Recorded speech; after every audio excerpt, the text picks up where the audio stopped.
Salut à tous les amis, c'est Akan, j'espère que vous vous portez bien. Aujourd'hui on se retrouve dans une nouvelle vidéo. Une vidéo où je vais vous raconter des histoires que vous pourriez vous raconter au coin du feu ou le soir dans votre chambre pour vous faire un peu peur entre amis. Ce sont des histoires qu'on peut penser réelles, elles le sont peut-être, qui vont concerner pour l'ensemble du paranormal. Donc les amis, si la vidéo vous plaît, n'hésitez pas à liker la vidéo, n'hésitez pas également à vous abonner à la chaîne si ce n'est pas déjà fait pour être au courant de toutes les prochaines vidéos. Et on est parti pour partir au coin du feu et se raconter des histoires qui devraient nous trotter dans la tête cette nuit.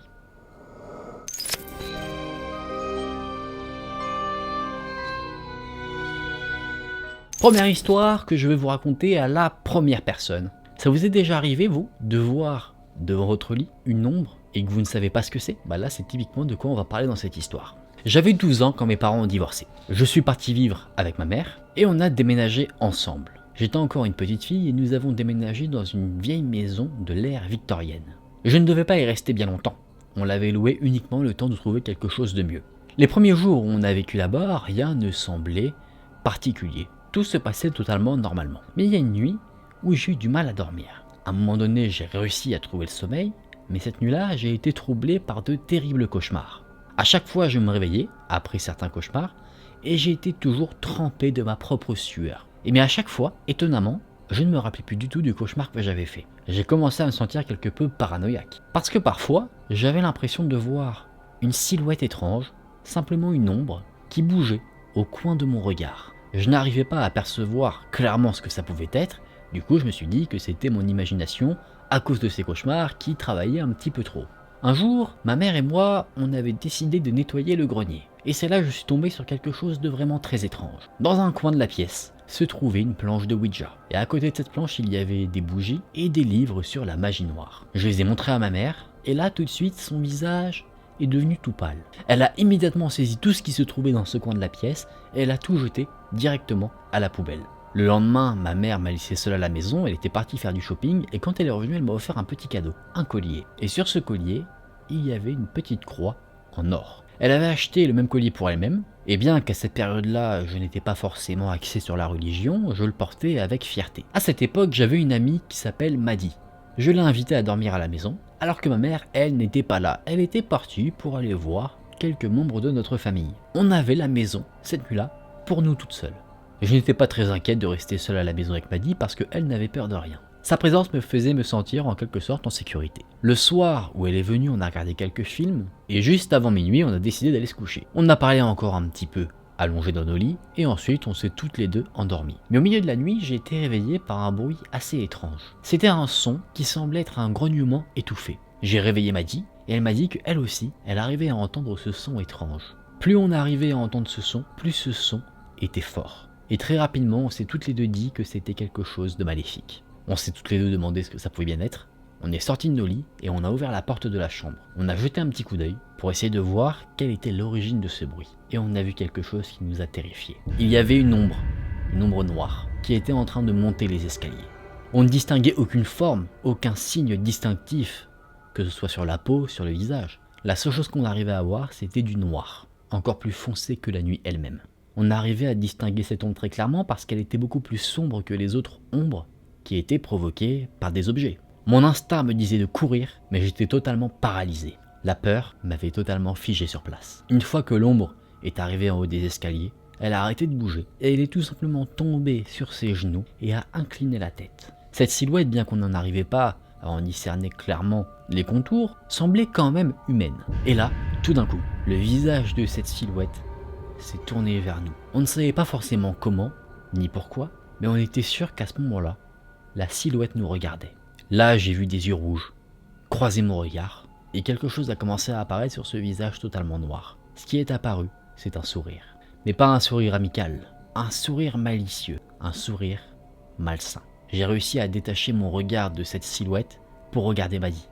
Elle aussi m'a regardé, et je n'oublierai jamais l'expression de terreur qu'elle avait sur son visage. Je sentais que j'étais apeuré, mais je n'arrivais pas à m'enfuir. Là, cette ombre noire s'est relevée, toujours en nous regardant, et elle a commencé à s'approcher de nous, qui l'observions au travers de la porte. Cette ombre a commencé à lever une main, comme si elle souhaitait nous toucher.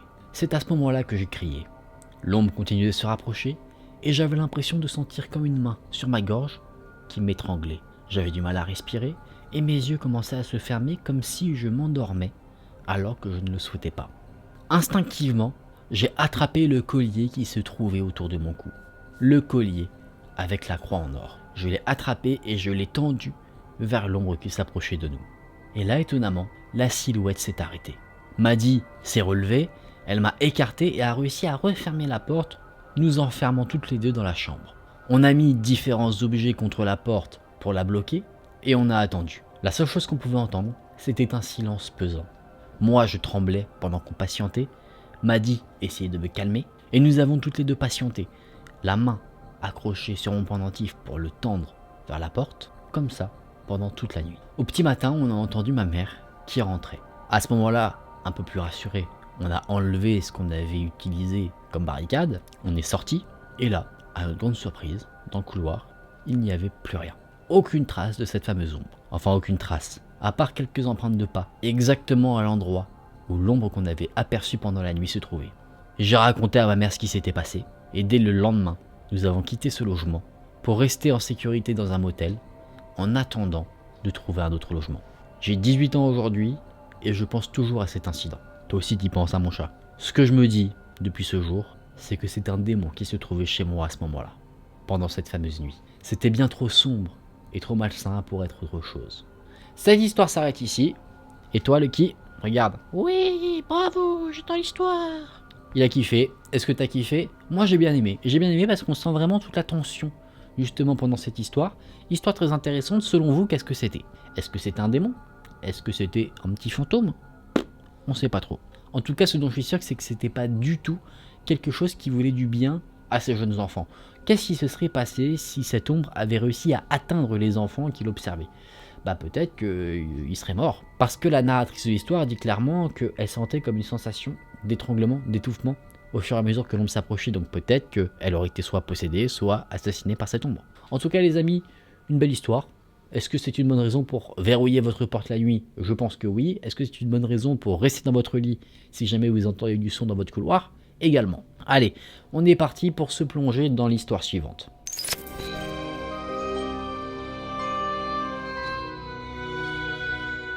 Dans cette histoire, on va suivre le récit d'un jeune garçon qui semble entendre des bruits de son grenier. Quand j'étais petit, ma mère m'a emmené voir ma grand-mère qui vivait dans une vieille ferme. On avait passé la nuit là-bas et naturellement, le soir, ma mère m'a mis au lit. Ma chambre se trouvait en haut des escaliers et elle dormait au rez-de-chaussée dans le canapé. Chaque nuit, je n'arrivais pas à trouver le sommeil parce que j'entendais un son comme si quelqu'un grattait quelque chose dans le grenier. C'était un son très lent et c'est comme si quelqu'un grattait de haut en bas sans s'arrêter. L'image que j'en avais, c'était l'image d'un pendule, comme ça, qui faisait un son régulier, sans s'arrêter. Au début, ça m'effrayait, et au fur et à mesure du temps, j'ai commencé à m'y habituer, à tel point que c'était un son qui commençait même à me bercer. Les années ont passé, et malheureusement, j'ai perdu ma grand-mère. Ma mère et moi, on nettoyait sa maison, une fois qu'elle nous avait quittés, et on se trouvait dans le grenier, on bougeait quelques vieux cartons, quand j'ai commencé à remarquer quelque chose, au milieu du parquet qui composait le grenier. En dessous de la poussière qui s'était accumulée au fur et à mesure du temps, il y avait des traces de griffures. Ne comprenant pas ce que ça pouvait être, j'ai appelé ma mère, naturellement. Je lui ai montré ces traces et je lui ai raconté ce que je vivais quand j'étais plus jeune. Et quand je lui ai raconté mon histoire, le visage de ma mère est devenu pâle. Elle a gentiment placé ses mains sur mes épaules et avec une voix tremblante, elle m'a dit que mon grand-père, donc le père de ma mère, avait perdu son travail pendant la Grande Dépression. Il n'arrivait pas à subvenir aux besoins de sa famille, et étant totalement désespéré de la situation, une nuit, il s'est rendu dans le grenier, et il s'est donné la mort par pendaison. Apparemment, au tout dernier moment, il a regretté sa décision. Il s'est débattu et bougé ses pieds dans tous les sens, et ses pieds, flottants, avec l'effet de balancier causé par la corde dont il s'est servi, faisaient que ses pieds, en faisant des va-et-vient, ont écorché le plancher du grenier. Cette histoire s'arrête ici, vous l'avez compris. En gros, ce que le jeune homme qui raconte l'histoire a entendu, ce n'est pas quelqu'un qui grattait le plancher, c'est le fantôme de son grand-père qui revivait en quelque sorte sa fin, c'est-à-dire sa pendaison, et en fait à chaque fois ce qu'il entend, comme un pendule, parce que c'est vrai que c'est un mouvement qui peut être fait quand quelqu'un se pend, ce mouvement de balancier, bah en fait c'était le fantôme de son grand-père. Oui, ce n'est pas forcément la meilleure manière de rencontrer son grand-père, c'est vrai, c'est un moyen comme un autre, un moyen très creepy Faut bien se l'avouer. Au moins, si on veut prendre le positif dans cette histoire, c'est que c'est pas un monstre ou un fantôme qui voudra du mal au jeune garçon qui raconte l'histoire. C'est juste effrayant et creepy. Mais bon, c'est mieux de se dire que t'avais le fantôme de ton grand-père qui revivait entre guillemets la scène de sa mort dans un grenier. Tu sais que toi tu crains rien. Plutôt que de se dire comme dans la première histoire que t'as éventuellement un démon qui peut te tuer. C'est mon avis, c'est mon avis. Après vous peut-être que vous préférez le démon, je ne sais pas. Hein. Dites-moi ça en commentaire d'ailleurs. Allez, maintenant on bascule sur la dernière histoire. Est-ce que vous avez capté justement le petit jeu de mots là? Pendaison, pendule qui bouge comme ça, on bascule. Celle-là elle est pour toi.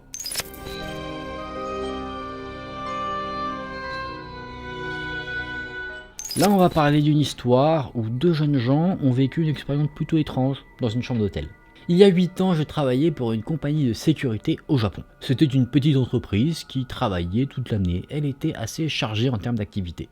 À un moment donné, des collègues et moi, on a dû assister à une conférence dans une ville voisine de là où on habitait. Mon travail à moi, c'était de réserver des chambres d'hôtel pour les gens qui partaient en déplacement. Un mois avant la fameuse conférence, j'ai réservé des chambres d'hôtel. J'ai réservé 4 chambres individuelles dans un hôtel pas très cher.